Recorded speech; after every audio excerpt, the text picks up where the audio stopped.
박근혜 후보가 김재철 사장의 퇴진을 약속했고 그래서 파업을 중단했던 것이다. 이런 내용의 기자회견을 한 MBC 노조 쪽 입장 들어봅니다. MBC 노조의 이용마 홍보국장, 안녕하세요. 예, 안녕하세요. 언제부터 어떤 일이 있었는지 구체적으로 밝혀주세요. 언제가 시작입니까? 네, 일단은 6월 20일인데요. 예. 그때는 파업 중이었죠. 예, 파업이 한 140일 정도 됐을 때죠. 예. 예, 이때 그 이상돈 새누리당 정치쇄신특위 위원이 예. 조합의 박근혜 후보의 메시지를 1차로 전달했습니다. 뭐 전화를 해서요? 아닙니다. 저희 그 소통 채널이 있었는데요. 예. 소통 채널과 직접 만나서 예, 자신을 그 박근혜 후보로부터 MBC 파업 사태 해결에 대한 역할을 맡아달라. 그 역할을 맡게 됐다. 예. 네, 라고 소개를 하고요. 박 후보가 역할을 부여했다 이런 뜻이네요. 그렇죠. 예. 네, 그러면서 와서 전달한 메시지가 내가 MBC 노조를 적대시할 이유가 없다. 노조의 주장에 공감하는 점이 있다. 노조가 먼저 파업을 풀고 업무에 복귀를 하고 나면 모든 문제는 순리대로 풀려야겠다라고 이야기를 하면서요. 예. 노조가 먼저 파업을 처리하고 업무에 복귀해 주기를 요구를 했습니다. 예, 예. 예. 하지만 저희들이 그 박근혜 후보의 이야기만 듣고 그 말 한마디에 바로 파업을 중단할 수는 없는 일 아니겠습니까? 글쎄요, 순리대로라고 하는 말이 애매한 단어네요, 또. 예. 예. 그래서 저희가 두 가지를 요구를 했습니다. 예. 먼저 박근혜 후보가 MBC 파업 사태와 관련해서 이러이러하게 공개적인 언급을 먼저 해주십시오. 예. 그다음에 두 번째로는 박근혜 후보의 그런 약속을 일종의 담보를 하기 위해서 예. 원내대표 수준의 어떤 합의가 필요하다. 예. 두 가지를 요구를 했고요. 예. 박근혜 후보가 그 요구를 전달받고 바로 이틀 뒤에 예. 공개적인 언급을 합니다. 이틀 뒤면 6월 22일? 예, 그렇습니다. 어디서 뭐라고 했죠? 그때 이제 배식 봉사 활동을 나오면서요. 예. 기자들이 MBC 파업 세트와 관련해서 질문을 하자. 예. 노사가 서로 대화로서 슬기롭게 잘 풀었으면 좋겠습니다. 파업이 징계 사태까지 간 건 참 안타까운 일이라고 생각을 합니다. 예. 라고 이야기를 하거든요. 예. 그런데 사실 이 멘트가 저희가 애초에 요구를 했던 예. 그런 말과 비슷합니다. 요런 내용을 좀 말해주세요라고 부탁을 했다. 예. 그랬더니 그 말을 그대로 했다. 예, 그러면서 박근혜 후보가 이상돈 위원에게 다시 전화를 바로 하죠. 예. 그러면서 교수님이 말씀하신 내용을 기자들에게 언급했습니다. 이미 했다 이 말이죠. 예. 예. 나머지 한 가지, 그러니까 원내대표 수준의 어떤 합의, 예. 여기에 대해서 답변을 드리겠습니다. 예. 라면서 저희들에게 2차 메시지를 줍니다. 뭐라고요? 노조가 명분을 걸고 들어오면 나중 일은 제가 책임지고 하겠습니다. 그렇게 하면 예. 당을 움직일 수 있습니다. 당을 움직일 수 있다. 예, 제가 당을 설득하겠습니다. 예, 예. 예, 이게 저희가 2차로 전달받은 메시지입니다. 이상돈 교수를 통해서. 예. 예. 여기에서 지금 방금 눈에 딱 띄는 멘트가 그 말 아닙니까? 제가 책임지고 하겠습니다. 또 당을 설득하겠다. 당을 설득하겠습니다. 예. 이 당시만 해도 새누리당에서는 그 MBC 파업 문제에 대해서 정치권이 개입을 하면 안 된다. 네. 이건 노사 간의 문제다. 라는 입장을 거듭 밝히고 있던 때거든요. 그렇습니다. 예, 그러다 보니까 박근혜 후보가 제가 당을 설득하겠습니다. 나중 일은 제가 책임지고 하겠습니다라고 저희들에게 메시지를 줬고, 예. 또 이 메시지를 전달한 이상돈 의원은 이것은 한마디로 자신을 믿어달라는 것이다. 박 후보를 믿어달라는 뜻이다. 예. 예. 이틀 만에 신속하게 박근혜 후보가 신뢰를 주었으니까 노조에서도 역시 신뢰를 갖고서 자기들 믿어달라. 예.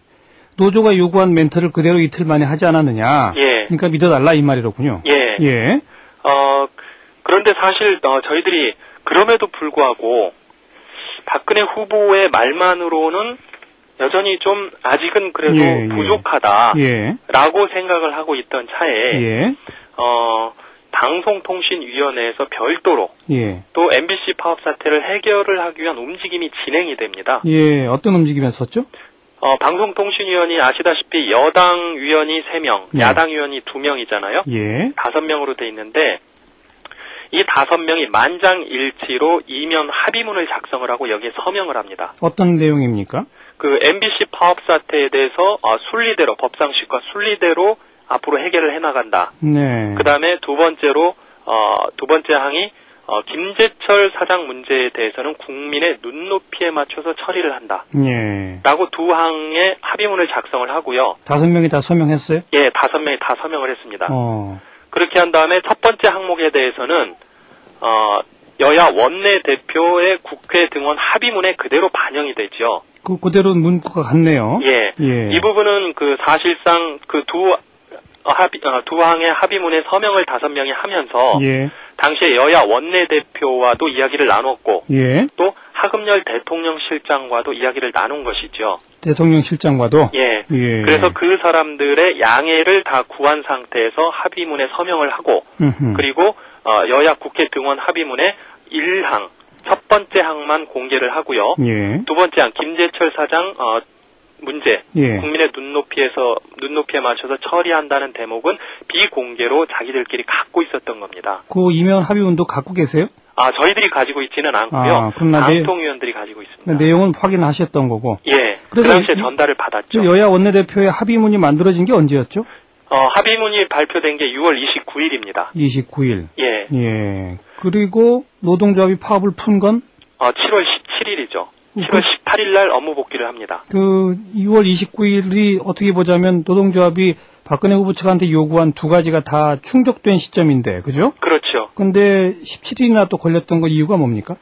그 당시 이미 파업이 150일 가까이 진행이 되고 있었고요. 예. 그러다 보니까 정치권에서도 MBC 파업 사태 빨리 해결해야 된다. 예. 이런 목소리가 상당히 높았고, 예. 또 국민들도 김재철 사장 퇴진 서명 운동에 굉장히 적극적으로 동참을 하면서 파업 열기가 최고조에 이르고 있던 때입니다. 예. 그러다 보니까 파업을 단순히 정치인들의 약속만을 구두 약속만을 받고서 쉽게 접을 수 있겠느냐 이런 걸 가지고 내부에서 상당히 논의가 진행이 됐죠. 그러다가 이제 결정이 된 거군요. 예, 그런 찰나에 7월 10일쯤에 네. 박근혜 후보가 또 한 번 공개적인 언급을 합니다. 뭐라고요? 자신이 이렇게 출마 선언을 하면서요. 예. 출마 기자회견을 하면서 MBC 파업에 대해서는 국회 상임위에서 청문회를 할 수 있다고 얘기가 됐다. 그렇죠. 개원을 했으니 상임위에서 논의가 있을 것이다. 예. 그러면서 방송과 언론의 공정성은 확보돼야 하고 독립성과 자율성은 중요하다고 생각한다라고 이야기를 하죠. 알겠습니다. 예. 이상돈 의원이 MBC 노조와 접촉한 건 그러니까 딱 2번이네요. 그죠? 2번, 그 외에도 저희들이 접촉은 상당히 많이 했습니다. 예. 2번을 통해서 박근혜 후보의 메시지를 저희들에게 전달을 한 거고요. 예. 이상돈 의원과 접촉을 한 건 그 외에도 많습니다. 확인하고 뭐 이런 과정에서. 예. 근데 지금 이용마 홍보국장이 이상돈 의원의 박 후보의 메시지 내용을 아주 구체적으로 워딩을 지금 말씀하고 계신데. 예. 혹시 뭐 녹음을 하셨거나 그런 게 있나요? 저희들이 필요하면 공개를 할 수도 있는데요. 네. 이상돈 의원이 이미 시인을 하지 않았습니까? 어허. 예, 본인이 메신저 역할을 했다는 것을 오늘 이 사실이 공개된 이후에 여러 언론과 인터뷰를 통해서 본인 자신이 메신저 역할을 한 것은 맞다라고 시인을 했습니다. 그러니까 뭐 굳이 공개하지는 않겠다. 예. 하지만 뭐 녹음은 갖고 계시군요. 예. 자, 그런데 업무 복귀한 후에 지금 벌써 넉 달이 지났습니다만은 여전히 김재철 사장 퇴진하지 않고 있고 방문진에서 해임 결의안도 부결되지 않았습니까? 예. 그 넉 달 사이에 박 후보 측하에 뭐 메신저가 오고 간 건 없었어요? 물론 있었죠. 어떤 겁니까? 네. 원래는 8월에 방문진 이사가 새로 구성이 되면 늦어도 9월 안에 9월 중순까지는 어느 정도 정리가 되지 않겠느냐라고 기대를 했었습니다. 그런데 방문진 이사 구성도 당초 예정보다 상당히 늦어졌고요. 또 구성된 이후에 진행 속도가 상당히 더뎠습니다. 그래서 저희가 이상돈 의원을 통해서 박근혜 후보에게 2차례에 걸쳐서 다시 메시지를 전달을 합니다. 왜 해결이 안 되느냐? 해결이 안 된다. 빨리 서둘러라. 그리고 만약에 이게 해결이 되지 않는다라면 MBC 노조는 파업을 재개할 수밖에 없다. 알겠습니다. 그랬더니 답이 뭐라고 왔어요?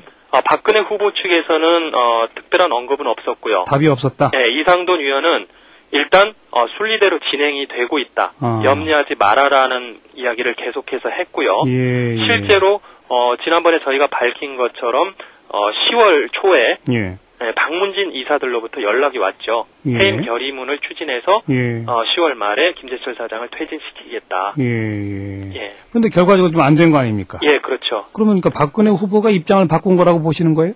저희들은 그렇게 보고 있습니다. 왜 그랬다고 보세요? 일단 최근에 경제민주화와 관련해서 박근혜 후보가 기존과 다른 입장을 보이고 있다고 예. 언론에 많이 알려지고 있는데요. 예. 저희들은 이것과 같은 맥락으로 보고 있습니다. 알겠습니다. 예. 좀 전향적인 입장으로 가다가 다시 돌아섰다. 예. 네. 이런 내용을 그동안 노조가 밝히지 않았던 이유는 뭡니까? 이런 내용을 밝히지 않았던 이유는 간단합니다. 일단 박근혜 후보가 그래도 여당의 유력한 대선 후보인데요. 예. 노동조합과 물밑 대화를 통해서 어떤 일을 처리한다. 이제 이런 것들이 외부에 알려질 경우에 박 후보가 일을 처리하는데 오히려 곤란해질 수도 있겠다. 알겠습니다. 예. 그리고 일단 약속을 믿었던 거군요. 예, 2008년도 총선 공천 직후에요. 예. 박근혜 후보가 이명박 대통령에 대해서 저도 속고 국민들도 속았다 이런 얘기를 그때 했었는데요. 예. 저희가 그 동일한 말을 알겠습니다. 박근혜 후보에게 돌려주고 싶습니다. 이번에 이걸 새삼 공개한 이유는 책임지고 해결하라 이 말이겠군요. 그렇죠. 예. 앞으로 MBC 노조 계획은 어떻습니까? 또 재파업 들어갑니까? 어떻게 됩니까?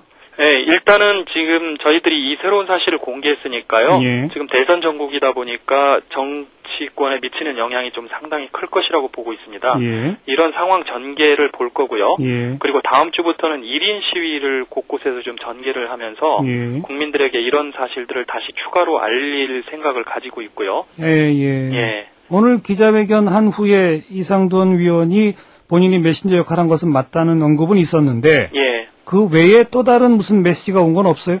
예, 박근혜 후보는 지금 침묵으로 일관하고 있습니다. 알겠습니다. 어떻게 될지 녹음된 내용까지 가지고 계신 걸로 오늘 확인을 했으니까 또 이상돈 위원도 본인 스스로 인정을 했고요. 예. 입장 바뀐 것에 대한 어떤 해명이 있을지 좀 지켜보겠습니다. 고맙습니다. 예, 고맙습니다. MBC 노동조합 이용마 홍보국장이었습니다.